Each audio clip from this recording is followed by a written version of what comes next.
Bienvenue sur notre chaîne. Ici, nous publions gratuitement les résumés des livres et des romans les plus utiles et les plus intéressants chaque semaine. Abonnez-vous à la chaîne et cliquez sur la cloche de notification pour ne pas manquer les prochaines vidéos. Bonne écoute!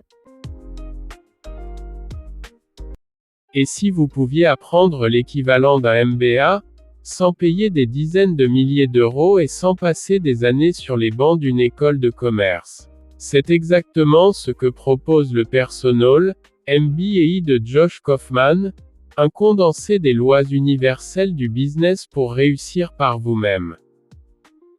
Le livre, le Personal MBA, a été écrit par Josh Kaufman, un ancien responsable du développement commercial chez Procter & Gamble. Il l'a conçu pour offrir une alternative pratique et accessible aux études de MBA traditionnelles, souvent coûteuses et longues. Son objectif est de donner au lecteur les principes essentiels du business, de la gestion et de l'entrepreneuriat afin qu'il puisse réussir par l'auto-apprentissage. Introduction. L'introduction du Personal MBA commence par une question provocante. Faut-il vraiment investir des années d'études et dépenser une fortune pour comprendre le business et réussir dans le monde professionnel? Josh Kaufman affirme que non. Selon lui, l'éducation traditionnelle a construit un mythe autour du MBA, présenté comme la voie royale vers le succès, alors qu'en réalité, beaucoup de diplômés sortent endettés et désillusionnés, sans pour autant disposer des compétences pratiques nécessaires.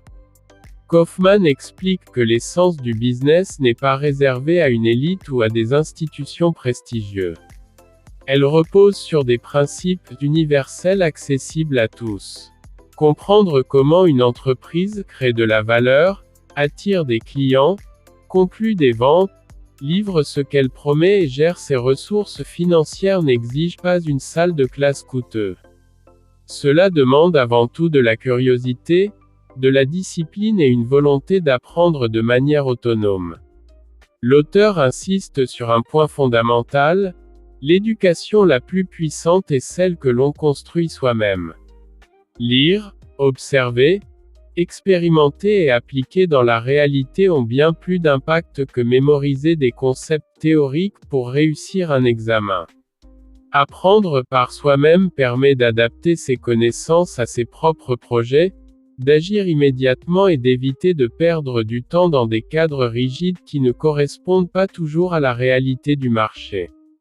À travers cette introduction, Kaufman veut libérer ses lecteurs d'une illusion, celle de croire qu'ils ont besoin d'un diplôme prestigieux pour entreprendre ou progresser dans leur carrière. Il propose une alternative concrète: acquérir les bases solides du business en suivant un programme personnel d'apprentissage, centré sur la pratique et l'application immédiate. C'est un appel à l'autonomie intellectuelle et à la responsabilisation. L'introduction prépare donc le terrain pour la suite du livre, un véritable guide pratique qui met entre les mains du lecteur les outils essentiels pour penser comme un entrepreneur, agir comme un stratège et avancer avec confiance dans le monde des affaires, sans avoir besoin d'une validation extérieure.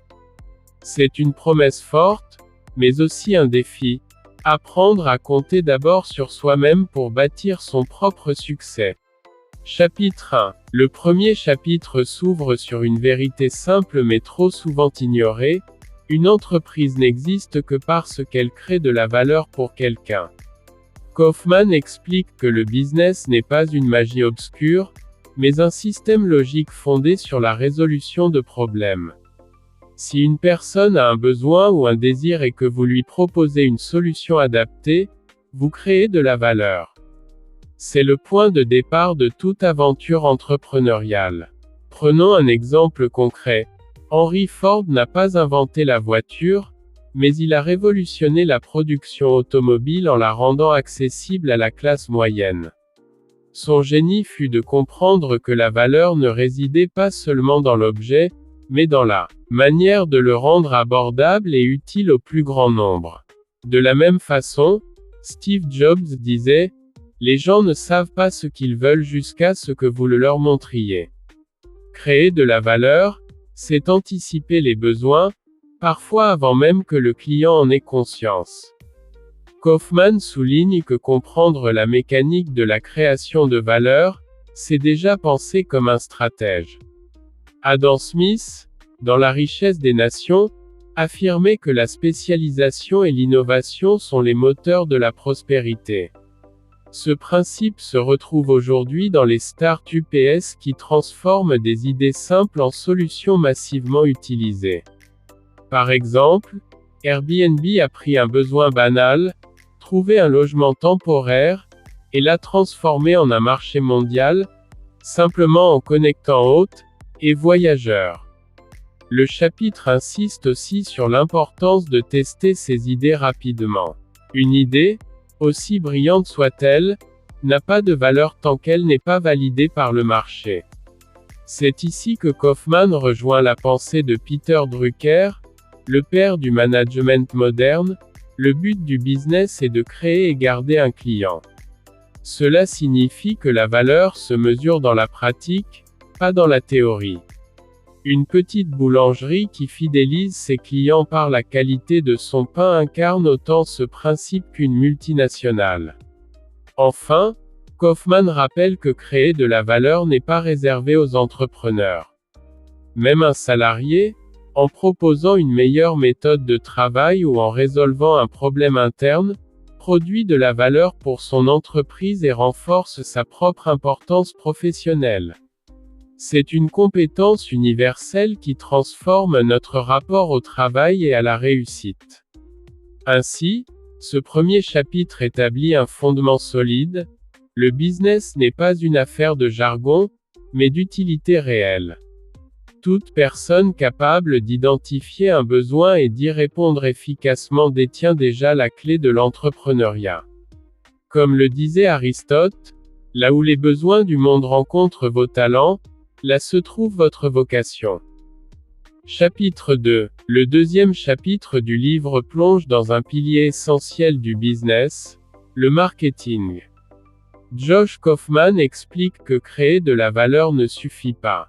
Encore faut-il savoir attirer l'attention des bonnes personnes et leur faire comprendre pourquoi votre produit ou service répond parfaitement à leurs besoins.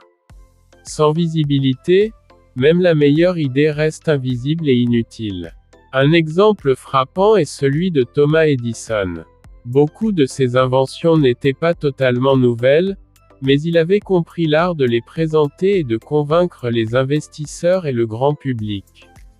Edison disait, « Pour inventer, il vous faut une bonne imagination et un tas de choses. » Mais il aurait pu ajouter, « Pour que l'invention change le monde, il faut aussi savoir la vendre. » Le marketing est précisément ce pont entre la valeur créée et le client qui en a besoin.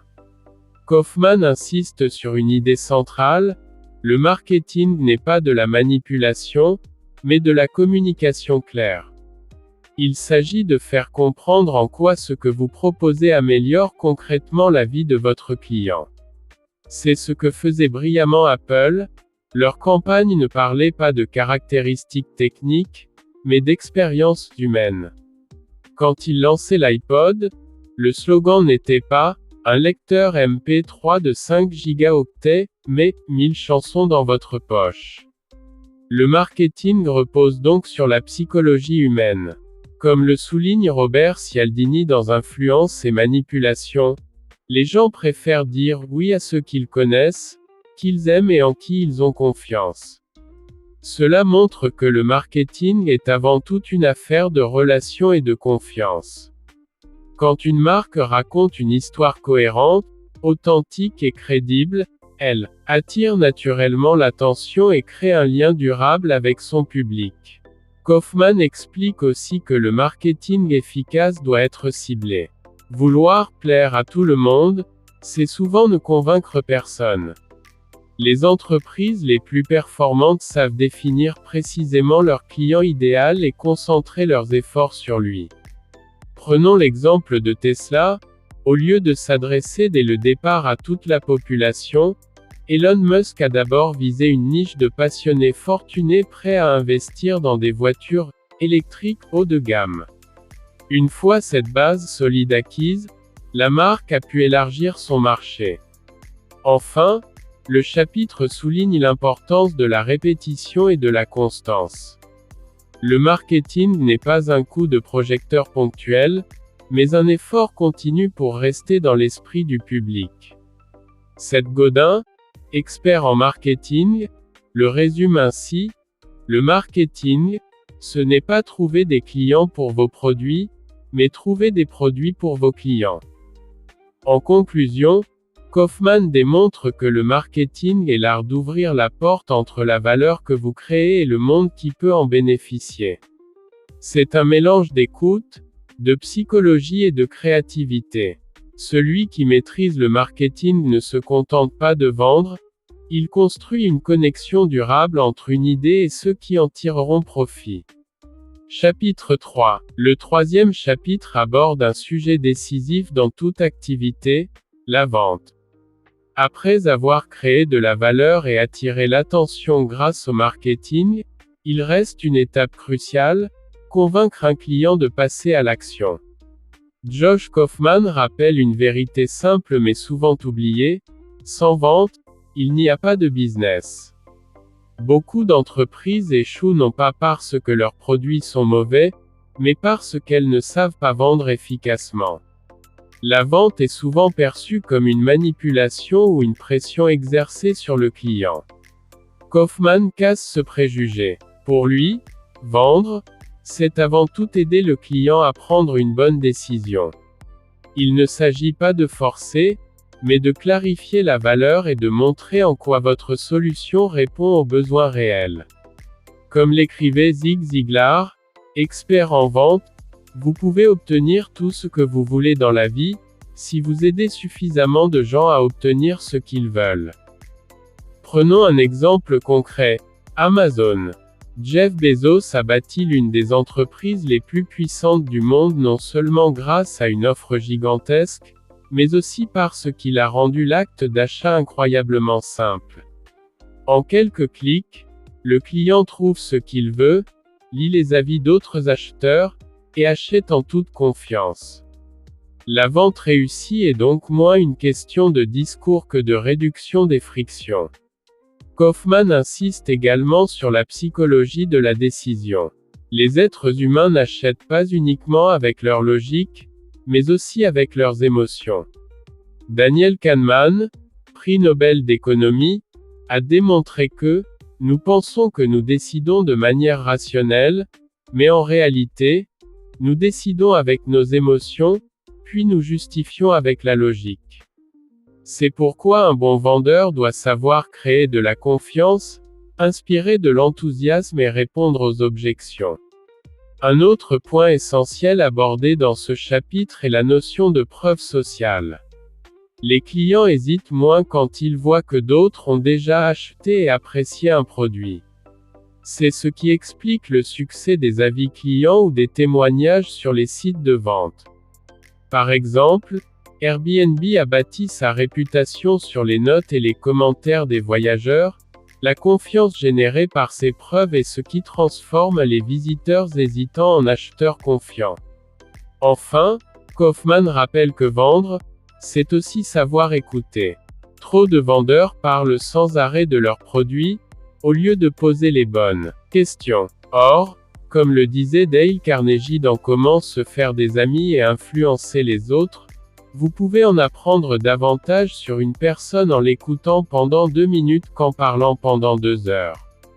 Écouter permet de comprendre réellement les besoins et de proposer la solution la plus adaptée. En résumé, ce chapitre montre que la vente n'est pas un art réservé à une élite commerciale.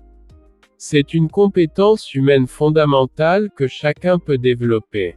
Savoir vendre, c'est savoir aider, rassurer et guider.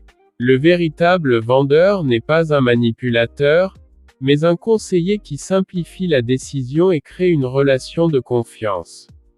Chapitre 4. Le quatrième chapitre aborde une dimension souvent sous-estimée, la livraison de valeur.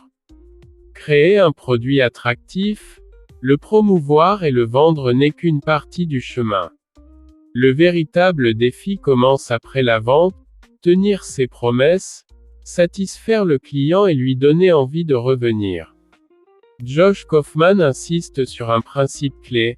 Un client satisfait devient non seulement fidèle, mais aussi un ambassadeur de votre entreprise. Un exemple frappant est celui de Zappos, la célèbre entreprise de vente de chaussures en ligne. Son fondateur, Tony Hsieh, avait une vision simple, offrir une expérience client exceptionnelle. Zappos proposait la livraison et le retour gratuit, ainsi qu'un service client disponible jour et nuit. Résultat, les clients ne se contentaient pas d'acheter, ils parlaient de la marque avec enthousiasme. Comme le disait Hsieh, nous ne sommes pas une entreprise de chaussures, nous sommes une entreprise de services qui vend des chaussures. Kaufman souligne que la livraison de valeur, ce n'est pas seulement un produit, mais l'expérience complète du client.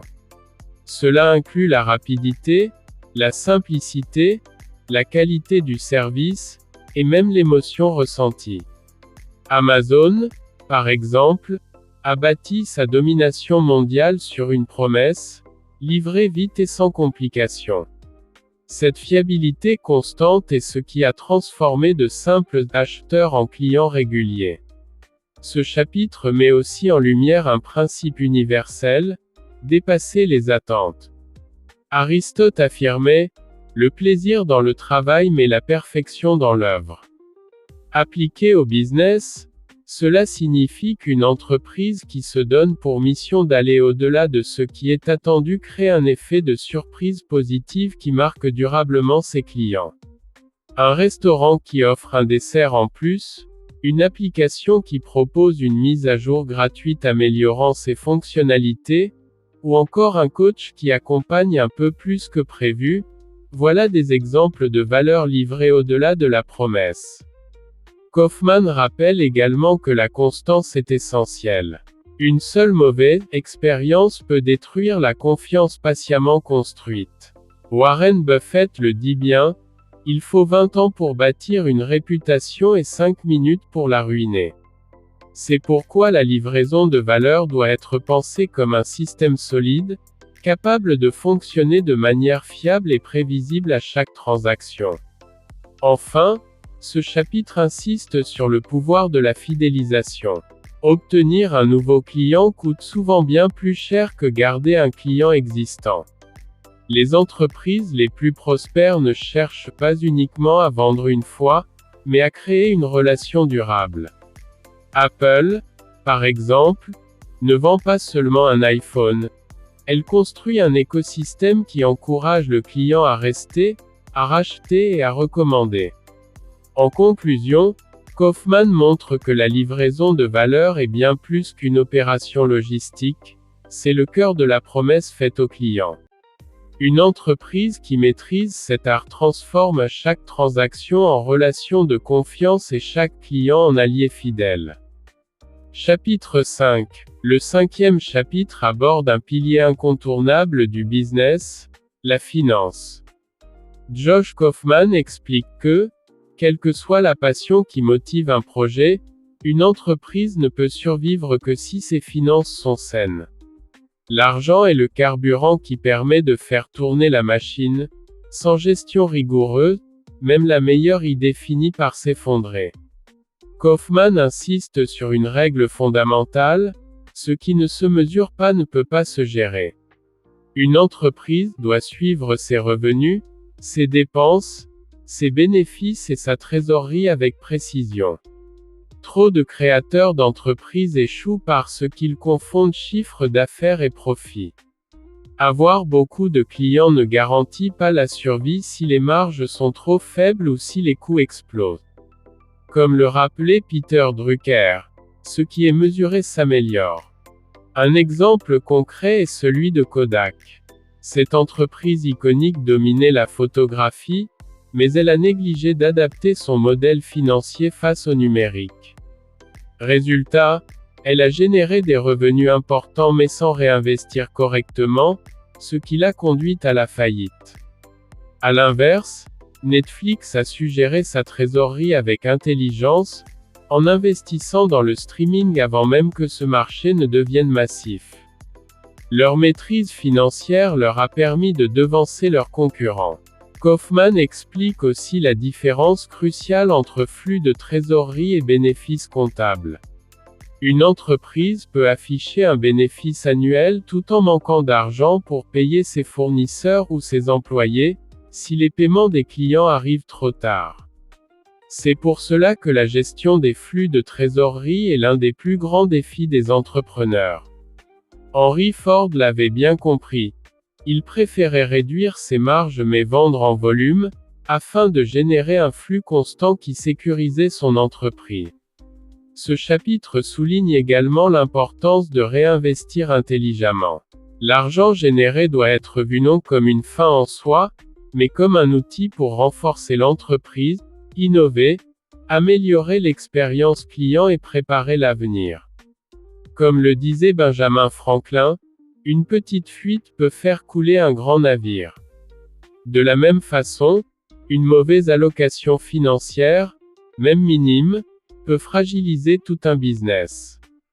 Enfin, Kaufman insiste sur la nécessité de rester simple. Les grandes entreprises jonglent avec des modèles financiers complexes, mais pour un entrepreneur ou un professionnel, quelques indicateurs suffisent pour garder le cap.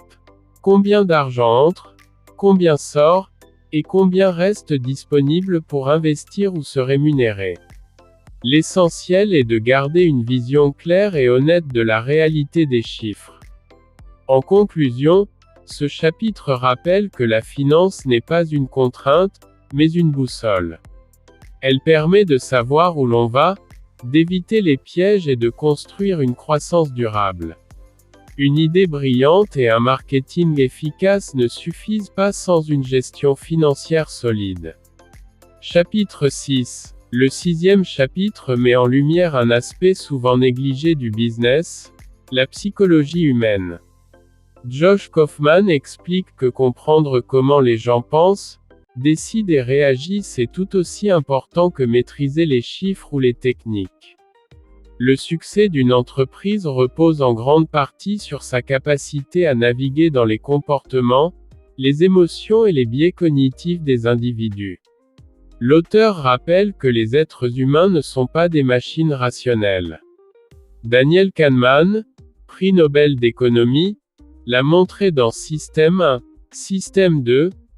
Nous décidons d'abord avec nos émotions rapides, le Système 1, puis nous justifions ensuite avec notre logique, le Système 2. Cela signifie que dans le business, la logique pure ne suffit pas. Un bon entrepreneur doit savoir parler au cœur autant qu'à l'esprit. Par exemple, les publicités de Coca-Cola ne vendent pas une boisson gazeuse, elles vendent du bonheur, du partage et des moments conviviaux. Kaufman illustre aussi l'importance des biais cognitifs. Les gens surestiment parfois la nouveauté, effet de mode, se fient à ce que la majorité fait, preuve sociale, ou accordent plus de valeur à ce qu'ils possèdent déjà, biais de possession. Un entrepreneur qui comprend ces mécanismes peut créer des offres plus adaptées. C'est ce qu'a fait eBay avec ses enchères. L'excitation de « presque gagner » pousse les gens à miser plus que prévu, à cause du biais d'engagement. Mais la psychologie ne concerne pas uniquement les clients, elle concerne aussi l'entrepreneur lui-même. Beaucoup d'échecs viennent de la peur, du doute ou du manque de discipline. Comme le disait Sénèque, ce n'est pas parce que les choses sont difficiles que nous n'osons pas, c'est parce que nous n'osons pas qu'elles sont difficiles. Kaufman invite donc à développer la maîtrise de soi, la résilience et une gestion consciente de ses émotions pour prendre de meilleures décisions. Un exemple concret est celui de Thomas Edison. On raconte qu'il a échoué des centaines de fois avant de réussir à créer une ampoule fonctionnelle. Plutôt que de voir ses tentatives comme des échecs, il disait « Je n'ai pas échoué. J'ai simplement trouvé 10 000 façons qui ne fonctionnent pas. Cette psychologie orientée vers l'apprentissage est un atout fondamental pour tout entrepreneur. Kaufman met aussi en avant l'importance de l'écoute et de l'empathie. Comprendre la perspective d'un client ou d'un collaborateur permet de construire des relations solides et de trouver des solutions mieux adaptées. Dale Carnegie, dans Comment se faire des amis, affirmait « Laissez les autres parler d'eux-mêmes et ils vous adoreront ». Dans le business, cette vérité est toujours valable. Écouter vraiment peut être plus puissant que parler. Enfin, ce chapitre souligne que la psychologie est une arme à double tranchant. Elle peut être utilisée pour manipuler, mais Kaufman insiste sur une approche éthique. Comprendre la psychologie doit servir à créer de la valeur authentique et durable, pas à tromper. L'entrepreneur qui utilise ses connaissances avec intégrité construit une réputation solide, basée sur la confiance. En conclusion, Kaufman montre que le business n'est pas seulement une affaire de stratégie et de chiffres, mais aussi une affaire profondément humaine. Celui qui comprend les émotions, les motivations et les biais des autres, et les siens propres, possède une force invisible mais décisive dans le monde des affaires. Chapitre 7. Le 7e chapitre se concentre sur la productivité personnelle, un levier souvent sous-estimé mais essentiel pour réussir dans le business. Josh Kaufman explique que posséder de grandes idées, de la valeur et de bonnes compétences ne suffit pas. Si vous ne savez pas gérer votre temps et votre énergie, ces atouts restent inutilisés. La productivité est donc ce qui transforme le potentiel en résultats concrets. Kaufman insiste sur un principe clé: tout travail peut être décomposé en actions spécifiques et répétables. Cela rejoint la pensée de David Allen dans Getting Things Done, qui affirme: votre esprit est fait pour avoir des idées, pas pour les retenir. En externalisant les tâches, en les planifiant et en priorisant ce qui apporte le plus de valeur, on libère du temps et de l'énergie pour ce qui compte vraiment. Par exemple, un entrepreneur qui consacre chaque matin à contacter des clients potentiels obtient plus de résultats que quelqu'un qui s'éparpille entre emails, réunions et tâches secondaires. Un autre aspect central est la loi de Pareto, ou principe des 80-20e. 80% des résultats proviennent de 20% des efforts. Kaufman illustre ce principe par l'exemple des ventes. Souvent, une poignée de clients génère la majorité du chiffre d'affaires. Identifier ces 20% et concentrer ses efforts sur eux permet d'optimiser son énergie et ses résultats, plutôt que de disperser ses ressources sur des tâches moins impactantes. Le chapitre met aussi en avant l'importance des habitudes et routines. La constance quotidienne crée des résultats exponentiels sur le long terme. Warren Buffett le dit clairement: la différence entre les personnes qui réussissent et les autres n'est pas un manque de force ou de connaissances, mais plutôt un manque de persévérance. Planifier ses journées, automatiser certaines tâches et éliminer les distractions sont des moyens concrets de rester productif et de progresser régulièrement. Kaufman aborde également la notion de gestion de l'énergie plutôt que du temps uniquement. Certains moments de la journée sont plus propices à la concentration et à la créativité. Un écrivain peut produire ses meilleurs textes le matin. Un développeur peut résoudre ses problèmes complexes après une pause ou une activité physique. Comprendre ses rythmes personnels permet de maximiser l'efficacité et de réduire la fatigue inutile. Enfin, le chapitre souligne que la productivité est intimement liée à la clarté d'objectifs. Sans savoir précisément ce que l'on veut atteindre, chaque action risque de devenir aléatoire. Comme le disait Sénèque, il n'y a pas de vent favorable pour celui qui ne sait où il va. Définir des priorités claires, fixer des objectifs mesurables et suivre ses progrès permet de transformer l'énergie en résultats tangibles. En conclusion, Kaufman montre que la productivité personnelle n'est pas simplement une question de travailler plus dur, mais de travailler de manière plus intelligente et ciblée. C'est un multiplicateur de succès. Même les meilleures compétences et idées restent inutiles si elles ne sont pas appliquées de manière efficace et régulière. Chapitre 8. Le 8e chapitre fait le lien entre tous les piliers précédents et montre comment intégrer la connaissance et l'action pour réussir dans le business. Josh Kaufman insiste sur un point central: connaître les principes du business ne suffit pas, il faut les appliquer systématiquement et de manière réfléchie pour obtenir des résultats durables. Le savoir doit toujours être transformé en action concrète.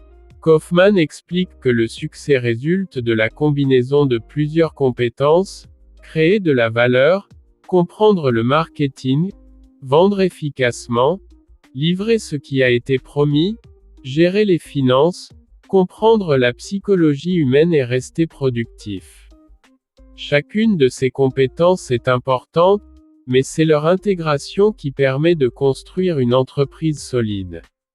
Par exemple, une start-up peut avoir une idée brillante, création de valeur, mais sans marketing ciblé, elle restera invisible, sans livraison fiable, elle perdra ses premiers clients, sans bonne gestion financière, elle s'effondrera rapidement.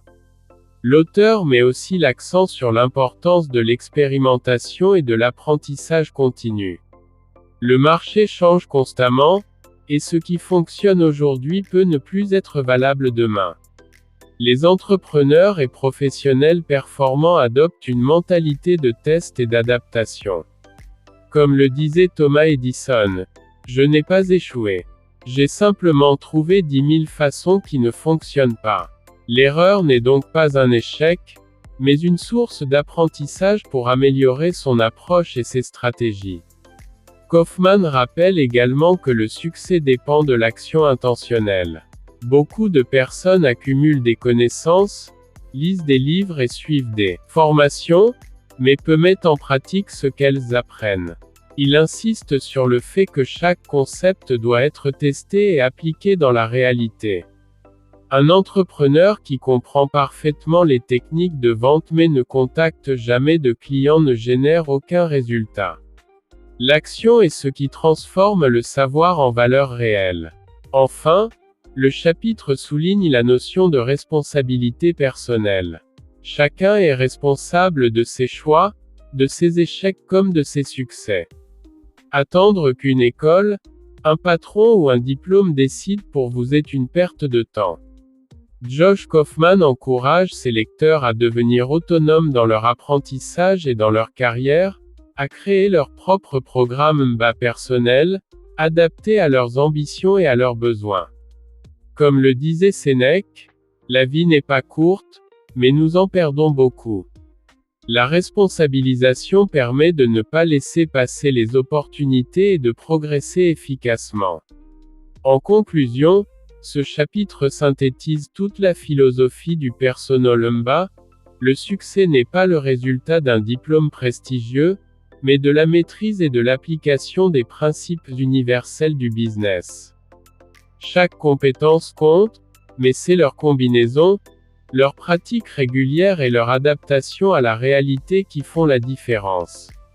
Le lecteur est invité à agir dès maintenant, à expérimenter et à apprendre par l'expérience pour transformer ses idées en résultats concrets et durables.